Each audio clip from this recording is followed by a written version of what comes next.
testa per lasciare i concorrenti. Si è ritratto Pollon Piz, perde un po' l'ala Papete Prince, c'è lotta per il comando, si apre di galoppo Puer Seguro che vuole andare davanti, ne lascia altri in lotta, sbagliato anche per Lazio Bro che aveva tentato il lancio compresso fra Pioggia, Pandemonium e Papete che rimonta all'esterno, che cerca di andare davanti, rischia il fuorigiri l'allievo di Corelli con uno strappone in terza ruota.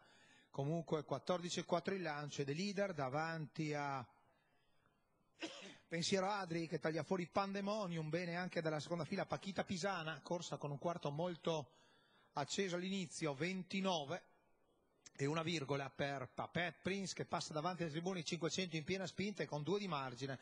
Su Pensiero Adri è rimasto scoperto Pandemonium, così che ne prende la scia Poveglia in risalita esterna, 45 scarsi per i primi 600, gruppo completato da Pelmo Rob e Pioggia Holz nelle retrovie, sono seguiti da Pollon Piz quando si va ad affrontare la seconda e penultima curva. Prova a rallentare ma non lo fa di tantissimo. Papet Prince ancora 31,2 di frazione e quindi ne vengono fuori 800 piuttosto svelti.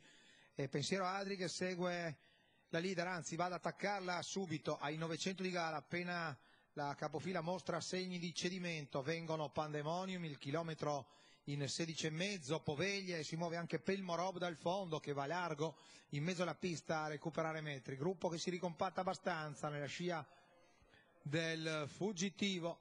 Pensiero Adri agli ultimi 400 metri, frazione 31,6 è la più lenta delle tre. Pandemonium ha riportato sotto anche Poveglia, poi quarto dovrebbe essere Pelmo Rob, questi vanno a fare l'arrivo. Pandemonium che va di fuori a Pensiero Adri,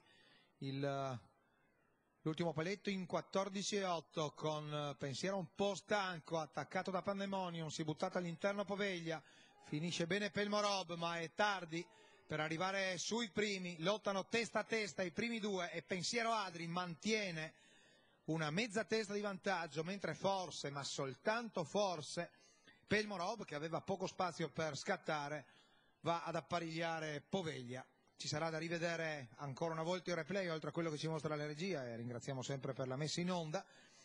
Pensiero Adri con Adrian Gioni che tiene in rispetto Pandemonium che ha girato tutta la strada di fuori, grossa quota per l'allievo discreta quota per l'allievo di Adrian Gioni, mentre per il terzo posto forse un brivido tra Pelmo Rob che copre completamente Poveglia.